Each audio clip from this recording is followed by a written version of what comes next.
ఉన్నాడు, వాడు తేల్చవలసింది దానికి సంబంధించినటువంటి కనుక ఎవరికి నచ్చినటువంటి పని వాళ్ళు చేస్తూ ఉంటారు.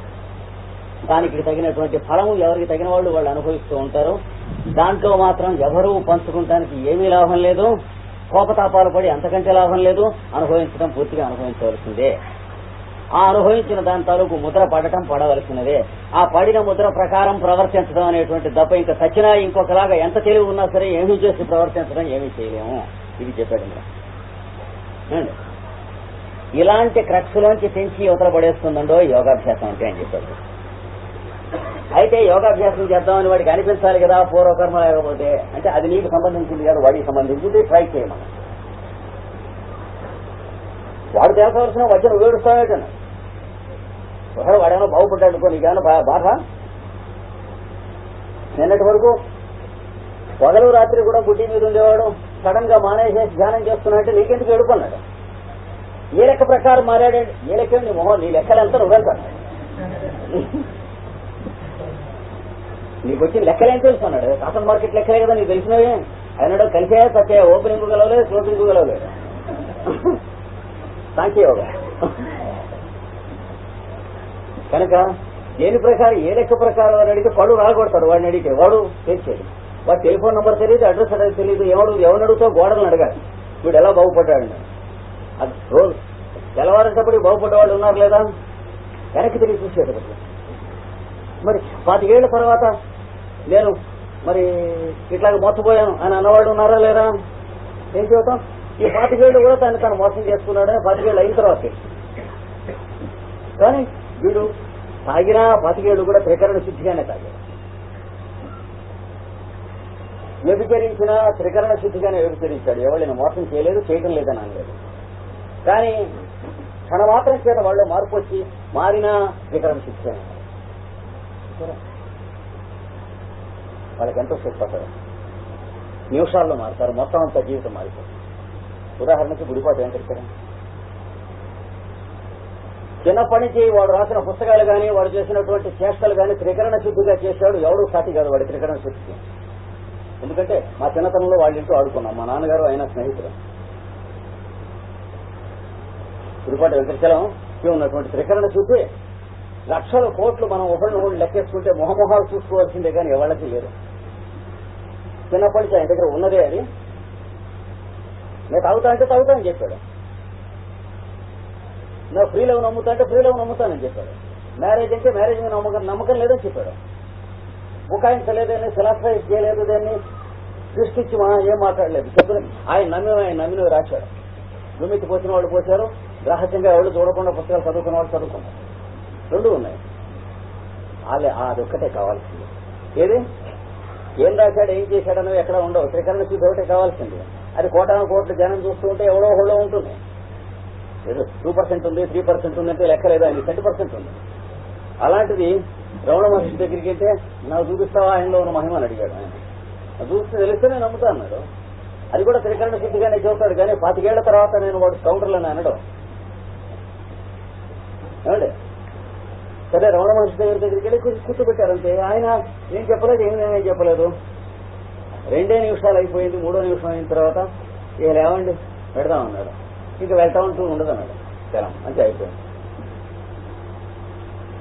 ఆయన నుంచి ఈయనకి ఏం ప్రసరించిందో వాళ్ళిద్దరికీ తెలియాలి. కానీ పచ్చి గీ పెట్టి పుటం పెట్టినా మనకి తెలుస్తుందా? వాళ్ళకున్న త్రికరణ స్థితి మనకుంటే తెలుస్తాం.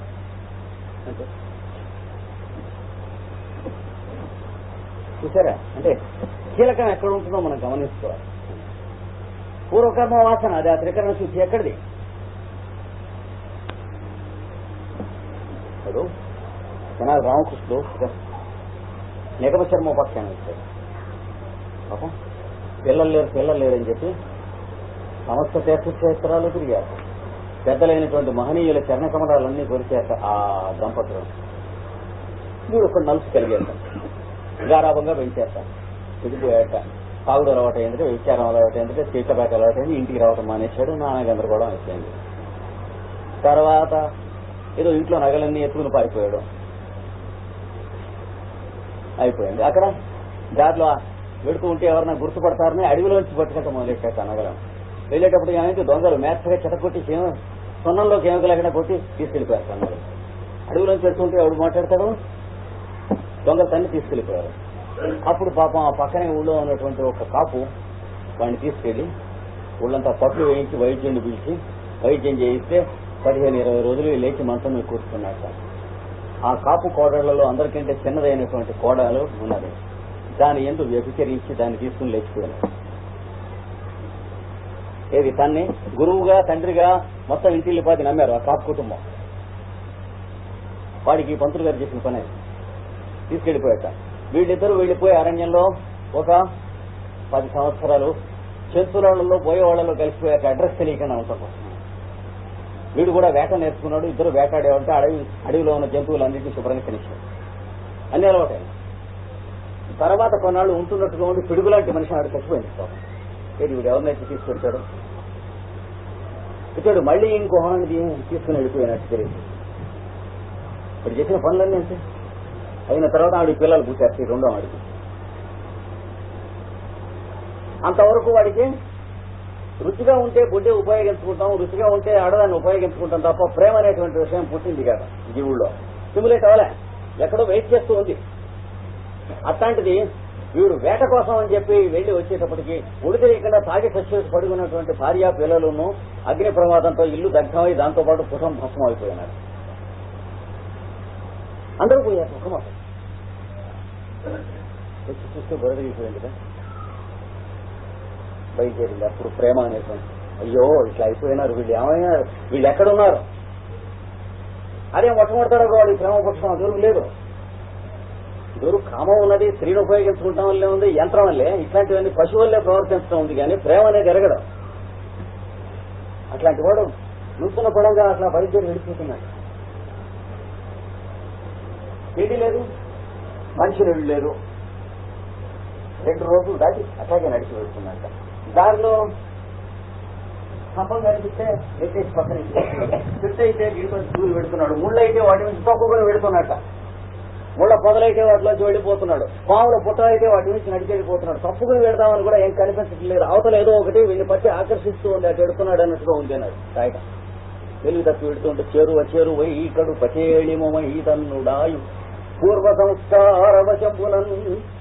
ఇది పూర్వజన్మ తాలూకుది ఎట్లాగా వచ్చి ఎక్కడి నుంచో ఉన్నది. ఎట్లా వచ్చింది? ఈ తల్లిదండ్రులు చేసినటువంటి అర్చన పూజ ఉంది చూడండి, దాని చేత పూర్వజన్మలో కొద్దిగా ఒక నలుసు ఇట్లాంటి పెద్దలను అర్చించినటువంటి జీవి వచ్చి ఇక్కడ పుట్టి చెడిపోయాడు.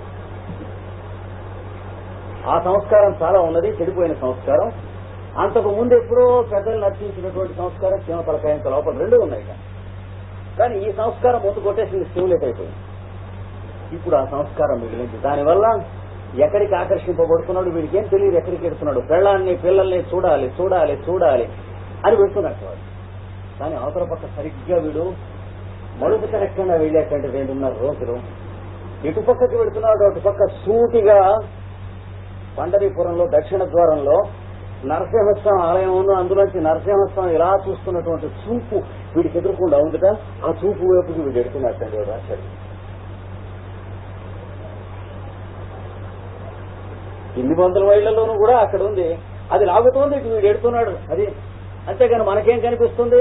ఏమడ్డం వచ్చినా నడిచెడుతున్నాడనే కనిపిస్తుంది. దారం అక్కడ గట్టి లాగుతున్నట్ట. ఏదో తర్వాత కథ ఉంటుంది అనుకోండి. మొత్తాన్ని మనకు కావాల్సిన పాయింట్ ఇది ఇక్కడికి. అందుకని అక్కడ గుర్తుగా వేశాడు అనమాట. చెరువై ఇక్కడ పచేళి మమై తను డాయునట్టే పూర్వ సంస్కార వశంబునం. ఎప్పుడో ఉన్నటువంటి ఒకనొక సంస్కారం అక్కడి నుంచి బట్టి లాగటం మొదలెట్టేట్టు బయలుదేరి నడిచేయాడు. ఆ కాసేపట్లోనే వాడికి తరుణోపాయం వచ్చింది, మోక్షం పొందాడు. ఎలా పొందాడని పండితులు చర్చించుకుంటున్నా అక్కడే కూర్చున్నారు. ఆ వాటిలో వీడు వెళ్ళిపోయాడు బయట. ఏ రూల్ ప్రకారం ఇచ్చాడు వీడికి మోక్షం అంటే? వీడు ఏడుస్తున్నాడు, వీడికి ఎందుకు ఇస్తాడు? వాడికి ఏ రూల్ ప్రకారం ఇచ్చాడు? ఏడిచేటువంటి వాడికి కనీసం ఇంకొక 10 జన్మలు ఉంటాయని తెలుస్తుంది. వాడికి ఎందుకు ఇచ్చావని ఏడిచేవాడికి వస్తుందా? అందుకు ఈ కథలు అజామీడో పక్షానం ఇవన్నీ కూడా వాటిలో ఉన్న గమ్మత్తే. అది చెప్పాక వాడికి మోక్షం ఎలా వస్తుందండి అని అడిగితే మనకి రాదని వెంటనే రసీదు చెప్పిస్తారు. వాడు వస్తే నీకేమన్నా అభ్యంతరం అని అడిగితే మన దగ్గర ఆన్సర్ లేదు. కనుక మనం అడిగే క్వశ్చన్ కానీ, మనం ఇచ్చే ఆన్సర్ కానీ, మనం చేసే ప్రవర్తన కానీ మన లోపల ఏమున్నదో ఆ వాసన వస్తాయి. జాగ్రత్త. అగరొత్తు ఉంటే అగరొత్తు వాసన వస్తుంది. ఉల్లిపాయ ఉంటే ఉల్లిపాయ వాసన వస్తుంది, వెల్లుల్లిపాయ ఉంటే వెల్లుల్లిపాయ వాసన వస్తుంది, కళ్ళు ఉంటే కళ్ళు వాసన వస్తుంది, సారాకాయ ఉంటే సారాకాయ వాసన వస్తుంది, తులసి ఉంటే తులసి వాసన వస్తుంది, గంజాయి ఉంటే గంజాయి లోపల ఏముంటే ఆ వాసన వస్తుంది. జేబులో ఏముందో తీయనది అంటే అది ఇందులో చెప్పినటువంటి ఈ సూత్రంలో. అందుకని యోగాభ్యాసం కూడా చేస్తున్నామని కొన్ని వేల మందిని చేస్తాం. చేసిన పూర్వకర్మ వశం నశించటం అనే పాయింట్ వచ్చే లోపల మనం చేసే యోగాభ్యాసం అంతా కూడాను మనం సమర్థించుకుంటారు, సతి చెప్పుకుంటారు. అయినప్పటికీ ఇది కూడా ఈ రోజుల్లో ఇంతకంటే యోగం ఇంకేం చేస్తానులే అనుకుంటారు. వాటితో సరిపోతుంది. ఏదో వెనకటి రోజుల్లో పెళ్లికి ముందు బ్రహ్మచర్యం చేయమన్నారట. అంటే ఈ రోజుల్లో ఇదే బ్రహ్మచర్యం అనుకుందాం, ఇంతకంటే వాడు చేసేళ్లే అని అంటే సర్దుకు సమర్థించుకుంటాం అనమాట. ఉల్లిపాయ తినద్దన్నారు కదా వెనకటి రోజుల్లో, బాగానే ఉంది. పెళ్లిళ్లలో కూడా తినద్దన్నారా? ఎక్కడ రాశారంటే పెళ్లిలో తింటాం. కర్మశాస్త్రంలో రాసిన వాడు పెళ్లిలో కూడా తినద్దు అని రాయలేదు కదా, అంచేత పెళ్లిలో తింటాను. ఏం చేస్తాం? ఉల్లిపాయ తినద్దన్నారు, కళ్ళు తాగొద్దన్నారు, నల్లమందు వేసుకోవద్దన్నారు, గంజాయి వద్దన్నారు, కాఫీ వద్దన్నారా? అప్పుడు కాఫీ లేదు కదా, అంచేత ఉత్తరం లేదు, అంచేత నిషేధం కాదంట. ఏమని చెబుతారా? కనుక నాకు కావాల్సిన ఆర్గ్యుమెంట్స్ అన్ని ఫస్ట్ క్లాస్ గా నా దగ్గర ఉంటాయి. అది ఆ పాయింట్ వచ్చే వరకు యోగాభ్యాసం చేస్తున్నా కూడా అంతే. ప్రాణాయామం చేస్తూనే ఉంటాం, యోగాభ్యాసం చేస్తూనే ఉంటాం. జపం చేయడానికి మనకు కావాల్సినటువంటి ఓ జింక చర్మం కావాలని చూస్తూనే ఉంటాం. అంటే ప్రతి మేధవా జపం చేయాలంటే ఓ జింక కావాలి. మనం జపం చేయకపోతే లోకానికి వచ్చిన నష్టం ఏంటనే క్వశ్చన్ రాదు, అవి రావాలి. What are we after all in this creation? మనం జపం చేయకపోతే కొంప మునిగిపోయింది అంటే ప్రపంచాన్ని. మనం మట్టుకొట్టుకుపోతే ఎవరికేం నష్టం అది తెలియాలి. పతంజలి చాలా ఎంతో ఆయనకు ఉన్నటువంటి ఈ జన్మలు, మానవుల జన్మలు, జీవరాశులు, వాళ్ళ కర్మ, దాని అనుభవం సమస్తం కూడాను ఇట్లాగా విప్పి చెప్పేటువంటి సూత్రం. తర్వాత సూత్రం 9వ సూత్రం. జాతి దేశ కాల వ్యవహితానాం అప్యానంతర్యం స్మృతి సంస్కారయో ఏకరూపత్వాత్.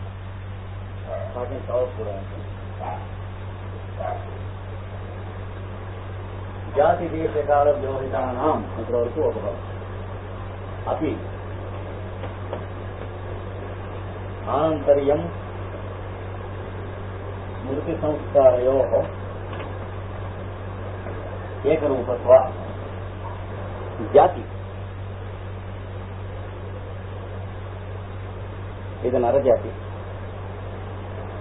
ఇది గోజాతి, ఇది అశ్వజాతి, స్పీషీస్. అందులో నరుల్లో కూడా ఇది స్త్రీ జాతి, ఇది పురుష జాతి. అలాగే మళ్ళీ వాళ్లలో కూడా ఇది భారత జాతి, ఇది శ్వేత జాతి, ఇది పచ్చ జాతి, ఇది ఎర్ర జాతి. అవునండి, అది జాతి అంటే.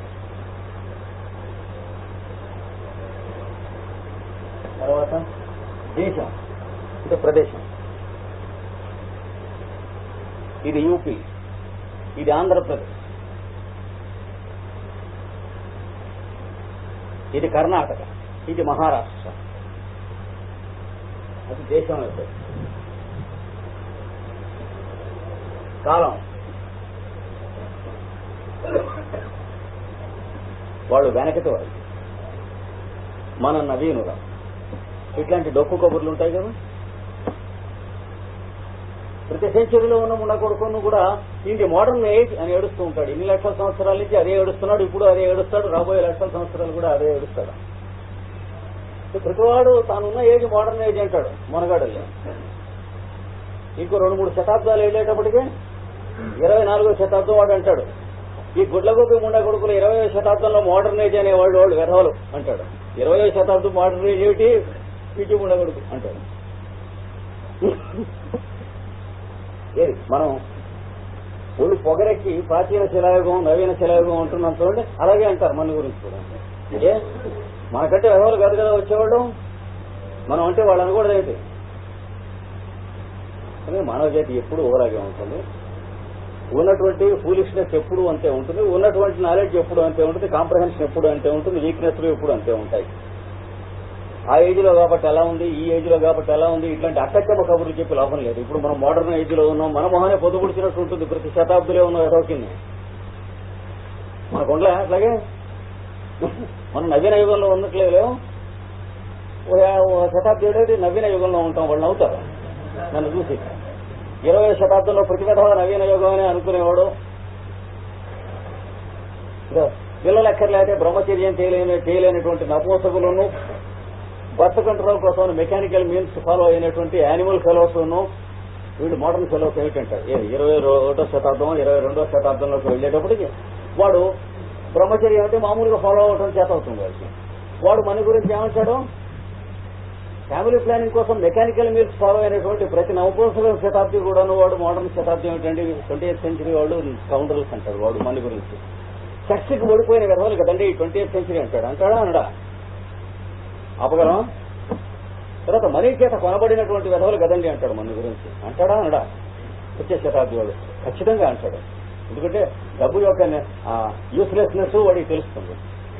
తర్వాత సెక్స్ అనేది ఎందుకు కావాలో నేచర్ లో అది వాడికి తెలుస్తుంది. ఆ రెండు తెలిసినప్పుడు మనం విధవలలో కనిపిస్తాం. 20th సెంచరీలో ఉన్నవాళ్ళం, రెండింటిని మిస్యూజ్ చేసిన వాళ్ళం, రెండింటి చేత కొనబడ్డవాళ్ళం. ఈ సెక్స్ చేత ఓడింపబడ్డటువంటి శతాబ్ది మంది, డబ్బు చేత కొనబడినటువంటి శతాబ్ది. మనిషి డబ్బు చేత కొనటువంటి గొడ్డు శతాబ్ది మంది. వాడు మోడర్న్ అంటాడా, మనం ఒప్పుకుంటాడా? అందుకని ఎప్పుడు కూడా ప్రతి శతాబ్దిలో ఉన్నవాడు కూడాను ఆ యానిమల్ నేచర్ ఉంటుంది. మనం మోడర్న్ మ్యాన్ అని అంటాం అనేది, అది యానిమల్ నేచరే. అందుకని కాలం, ఆ కాలంలో నుండి అంటే ఆ కాలంలో కాబట్టి అలా ఒప్పుకున్నారండి, ఈ కాలంలో మనం ఒప్పుకుంటాం అంటాడు. అన్ని కాలాల్లో ఎవడెలా ఒప్పుకుంటాడు వాడు అలా ఒప్పుకుంటూ ఉంటాడు.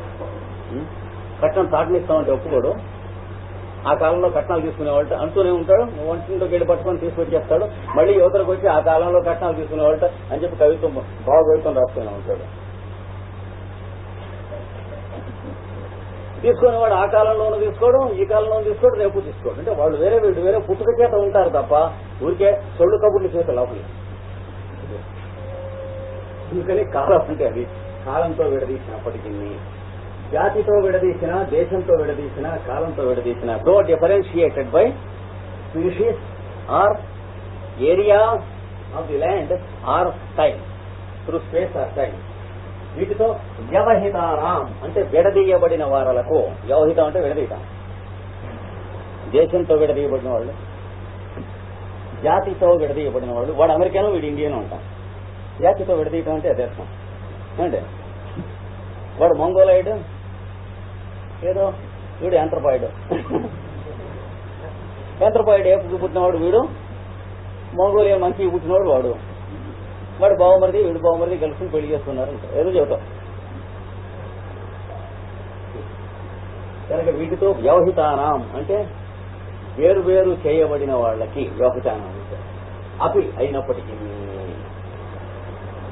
ఆనంతర్యం అంటే కంటిన్యూటీ ఉంటుంది, అనంతరత్వం ఉంటుంది, అంతరం లేని లక్షణం అంటే మార్పు లేదు, సామ్యం ఉంటుంది. అంటే ఇంగ్లీష్ వాడైనా తెలుగు వాడైనా ఈర్ష్య ఉన్నవాడైతే ఎవడన్నా బాగుపడుతుంటే ఏడుస్తాడు కాదు, వాడు ఇంగ్లీష్ లో ఏడుస్తాడు, వీడు తెలుగులో ఏడుస్తాడు. సామ్యం మాత్రం అంతే అన్నాడు. ఏ దేశంలో పుట్టినా అంతే. 20వ శతాబ్ది వాడైనా, 17వ శతాబ్ది వాడైనా, 10వ శతాబ్ది వాడైనా, 24వ శతాబ్ది వాడైనా, 31వ శతాబ్ది వాడైనా ఎవడన్నా బాగుపడుతూ ఉంటే దానికి పుల్లలేద్దామని ఎదురుస్తున్నటువంటి వాడు ఏ శతాబ్దిలో అయినా వేస్తాడండి. కనుక ఆనంతర్యం అంటే అంతరత్వం లేదు. కాలంతో విభాగం అయినప్పటికీ, దేశంతో విభాగమైన పూర్వకర్మ వల్ల వచ్చేటువంటి బిహేవియర్ తేడా ఉండదు. కాకపోతే వాడు ఏడుపు కుటుంబంలో కొడుకు, వాడు ఇంగ్లీష్ లో ఏడుస్తాడు, వాడు హిందీలో ఏడుస్తాడు, వీడు తెలుగులో ఏడుస్తాడు, వాడు క్యాన్వేస్ లో ఏడుస్తాడు, వాడు అరవంలో ఏడుస్తాడు, అంతే కదా. ఏడుపు కొట్టు వాడి భాషలో ఏడుస్తాడు, భాష నేర్చుకున్నాడు కనుక. కానీ ఏడుపు అనేది ఒకటే భాష అందరికీ ఏం చెబుతున్నాడు. సంతోషంగా ఉండేటువంటి వాడి భాషలో సంతోషంగా ఉంటాడు, కానీ సంతోషం అనేది వీళ్ళందరికీ ఒకటే భాష. ఆనందం కాదు, కామన్నెస్ అన్నమాట. చూసారా హ్యూమన్ నాలెడ్జ్ ఎక్కడ ఎలా ఇస్తున్నాడు. సైకాలజీ అనేటువంటి దానికి అర్థం ఈ సైన్స్ అని అర్థం. కానీ 20వ శతాబ్దంలో యూనివర్సిటీల్లో మనం ఇంత పుస్తకాలు ఉంటాయి, సైకాలజీ పుస్తకాలు. 21వ శతాబ్దంలో చలికాలంలో చలిమంట కాల్చుకుంటారు వాటి అన్నిటితో. అంటే దమిడికి ఎందుకు పనికిరావు ఇప్పుడున్న సైకాలజీ పుస్తకాల్లో ఒక్కటి కూడాను. ఇది సిసి జంగ్ తర్వాత వచ్చినవి, జంగ్ వరకు పనికి వస్తాయి. అంతకు తర్వాత వచ్చినటువంటి ఫ్రాయిడ్ గీడు రాసినటువంటి ఇవన్నీ కూడా చలిమంట కాల్చుకునేందుకు పనికి వస్తాయి. బాగా చలిగా ఉంటే చలి దేశాల్లో అందులో ఫైర్ ప్లేస్ లో పడేయడానికి పనికి వస్తాయి. 21st సెంచరీలో పడేస్తారు. ఏం చేత అంటే ప్రాబ్లమ్స్ ని ఎనలైజ్ చేయటమే కానీ సొల్యూషన్స్ లేవు మోడర్న్ సైకాలజీలో. ఎవడన్నా ఏడుస్తున్నట్టు అంటే ఎందుకు ఏడుస్తున్నాడు అని చెబుతారు, కానీ వాడు ఆ ఏడుపు ఎలా తగ్గుతుంది అనేది దాంట్లో ఆన్సర్ లేదు. ఎవరికైనా నిద్ర పట్టడం లేదు అంటే ఎందుకు పట్టడం లేదో ఫస్ట్ క్లాస్ గా చెప్పగలరు, నిద్ర పట్టడానికి ఏం లేదు. అలాంటి సైన్స్ ఎందుకు కూటిగా గుట్టక కనుక ఆనంతర్యం ఉంటుంది. ఆనంతర్యం ఉంటుందంటే అనంతరత్వం, అంతరము లేని లక్షణం. అంటే భారత జాతిలో అయినా సరే, రష్యా జాతిలో అయినా సరే, అమెరికా జాతిలో అయినా సరే, మేము కమ్యూనిస్టు సార్ అబద్ధం ఆడాం అంటానికి ఏం వీలు లేదు, మేము భారతీయులం సార్ అబద్ధం ఆడాం అంటానికి ఏం వీలు లేదు. వీళ్ళే అబద్ధం ఆడేవాడు వాళ్ళలోనూ వీళ్ళలోనూ అందరిలోనూ అబద్ధం ఆడేవాడు అబద్ధం ఆడేస్తాడు, నిజం ఆడేవాడు నిజం ఆడతాడు. కనుక కామన్నెస్ ఉంటుంది అన్నాడు, రీగ్రూపింగ్ ఉంటుంది నేచర్ లో అన్నాడు. నువ్వు చేసుకున్న గ్రూపింగ్ బోగస్ అన్నాడు. చూసారా అప్రోచ్ ఎక్కడి నుంచి ఇస్తున్నాడు వాడు హ్యూమన్ నేచర్ అండర్స్టాండ్ చేస్తున్నాడు. ఆనంతర్యం ఎందుచేత అది ఉంటుందయ్యా అంటే చెబుతున్నాడు కారణం. స్మృతి అంటే మెమరీ అంటే జ్ఞాపక శక్తి, వెనకటి గుర్తుంటాం లోపల రికలెక్షన్ అంటాం చూడండి. అది సంస్కారం అంటే ఏమిటి, వాడికి ఉన్నటువంటి సంస్కారాలు ఏమన్నాం ఇంగ్లీష్ లో, అసోసియేషన్. ఎవరికైనా సరే వాడికి ఉన్నటువంటి మెమరీస్ వాడి అసోసియేషన్స్ ని బట్టి ఉంటాయి, ఇంకోటి చచ్చినా ఉండవు. వాడికి ఏం జ్ఞాపకం ఉన్నాయి చిన్నప్పటి నుంచి అంటే దేన్ని బట్టి ఉంటుంది, వాడి పూర్వజన్మ సంస్కారం ఏదో దాన్ని బట్టి జ్ఞాపకం ఉంటాయి, కానీ ఇంకా జ్ఞాపకం ఏమైనా ఉండవు. మన ఇద్దరం కలిసి 3 సంవత్సరాలు మెడ్రాస్ లో చదువుకున్నాం అనుకోండి, మీకు గుర్తుండవలసిన మీకు గుర్తుంటాయి, నాకు గుర్తుండవలసిన నాకు గుర్తుంటాయి, కానీ ఇద్దరం మెడ్రాస్ లో చదువుకున్నాం కనుక ఇద్దరికి ఒకటే గుర్తుండవు ఏమండి. అందుకని మెమరీస్ ను అసోసియేషన్స్ అంటే పూర్వ సంస్కారాలు, ఈ రెండు కూడాను ఏకరూపత్వ ఒక రూపంలోనే వెడుతూ ఉంటాయి. ఏం గుర్తుంటాయంటే వాడికి ఉన్న పూర్వ సంస్కారాల వల్లే గుర్తుంటాయి. ఏం సంస్కారాలు ఉంటాయంటే వాడి గుర్తులను బట్టే సంస్కారాలు మళ్ళీ ఏర్పడుతూ ఉంటాయి. ఏవి గుర్తున్నాయో అవే సంస్కారాలు ఏర్పడుతూ ఉంటాయి. 25 ఏళ్ళు గుర్తున్నటువంటిది గురువు అవుతుంది వాడికి, దాని మీద గురి ఏర్పడి.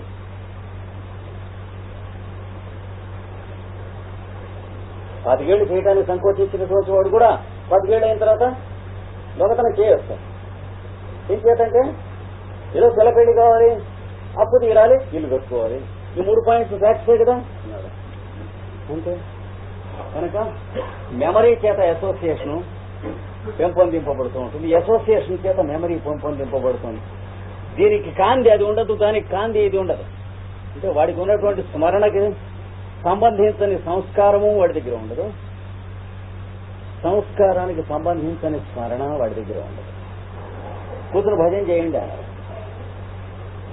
రోజు 1/2 గంట 1/2 గంట భజన చేయించాడు.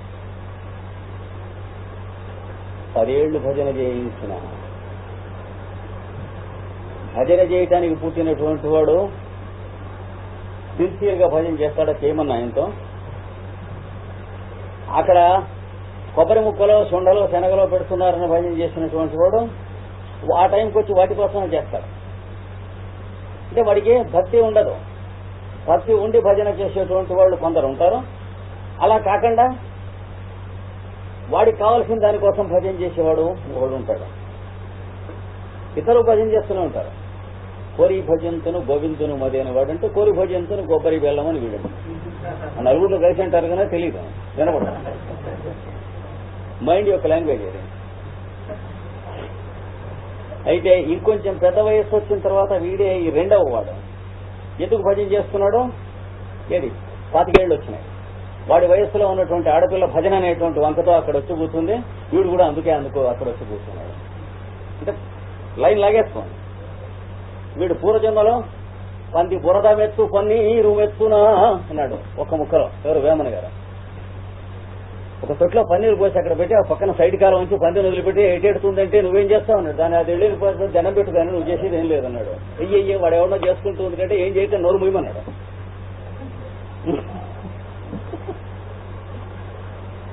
ఒకే లైన్లో చెప్పాడు, పంది బురద వేస్తూ పన్నీరు వేస్తున్నా విషేదాకురా. దానికి నచ్చిన వాసన అది ఏడుస్తుంటే నువ్వేం చేస్తావు అన్నాడు. దాని ముక్కు గడ్డం వస్తే నీకు కూడా పూస్తుంది మొహానికి ఆ బురద, ఆ సైడ్ కాలంలో ఉన్న బురద. అందుకని నువ్వు పక్కకు తొలగటమే మార్గం. అది గురు నెడుతూ ఉంటుంది. కానీ వాడు నచ్చాడు, వాడిని చేసుకుంటానికి ఎడుతుంది. నువ్వేవాడు మధ్య రోషపడి అన్నాడు.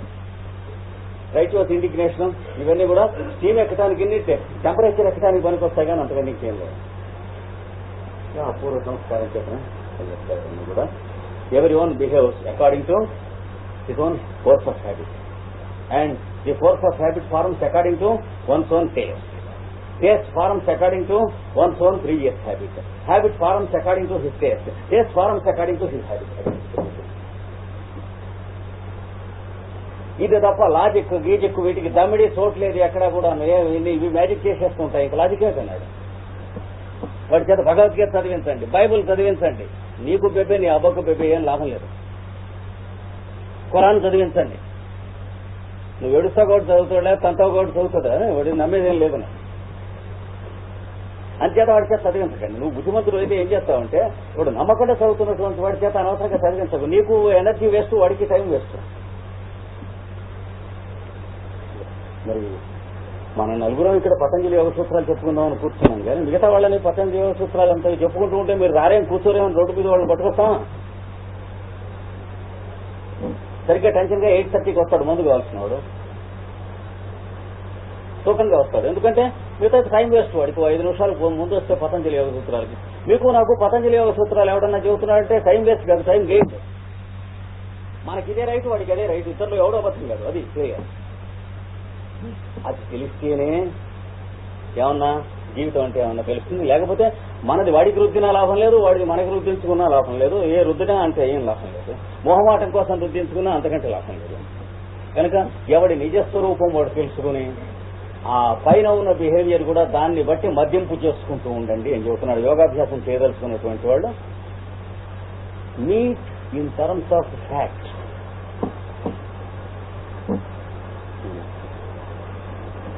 అంతేగాని don't meet in terms of emotion or sentimentalism. ఏమీ లాభం లేదు. Meet in terms of facts. ఈ సూత్రం ఒకటి చాలా కాంప్లికేటెడ్ గా ఉంది సూత్రం. జాలకూల్ గారు చెప్పిన అనువాదం రాసుకుంటాం, మనకి చాలా మంచిది. రాసుకోండి. There is identity of relation between memory and effort. Between memory and effect producing cause, comma, even when separated by species, time and place. Even when separated by species, time and place. అది అంటే మనం 100 మంది కలిసి north ఇండియాకి యాత్రకి వెళ్ళామనుకోండి. అందులో అక్కడ నార్త్ ఇండియన్స్ తో మన 100 మందిలో ఎవడి బాబుతోవాడు వాడి బాబుతోవాడితో చేస్తాడు. ఇక్కడ కాటన్ మార్కెట్ కట్టేవాడు, అక్కడ కాటన్ మార్కెట్ కట్టేవాడితో వాళ్ళిద్దరూ ఆ మొత్తం కూర్చొని మాట్లాడుకుంటూ ఉంటారు. ఇక్కడ సాయంత్రం అయితే బుడ్డి కొట్టేవాడు, అక్కడ సాయంత్రం అయితే దాని వాసన ఎక్కడ ఉందో అక్కడ ఆ 10 మంది అక్కడ కూర్చుంటారు. ఇక్కడ సాయంత్రం అయితే హనుమాన్ చాలీసా చెప్పేవాడు, అక్కడ హనుమాన్ చాలీసా చెప్పేవాడు ఎవడున్నాడో పట్టుకుంటాడు, వాసన పడతాడు. వాడికి ఎట్లా తెలుస్తుంది అక్కడ ఆకర్షింపబడి పెడతాడు. వీడు మనం వెళ్ళి చూసేటప్పటికి 100 మంది హనుమాన్ చాలీసా కొడుతుంటే వీడు అక్కడ గెలుపుతూ ఉంటాడు. ఒరే ఎట్ట పట్టాడు వీడు మనకు ఆశ్చర్యం చేస్తుంది. ఆఫ్టర్ ఆల్ 1 డే మనకి అడ్రస్లు కూడా తెలియదు, మనుషుల పేర్లు తెలియదు, భాష తెలియదు. వాడు మనం వెళ్ళి చూసేటప్పటికి 100 మందితో హనుమాన్ చాలీసా చెబుతూ గెలుపుతూ ఉంటాడు. వాడు పరమానందం వేస్తూ చూస్తే ఒరే వీడు ఎక్కడ దొరికారా నీకని అడిగితే ఇక్కడ క్వశ్చన్ చేసుకున్నారంటాడు వాడు. అట్లా ఉంటుంది. అందుచేత separated by space, separated by language కూడా కదా, బై స్పీషీస్.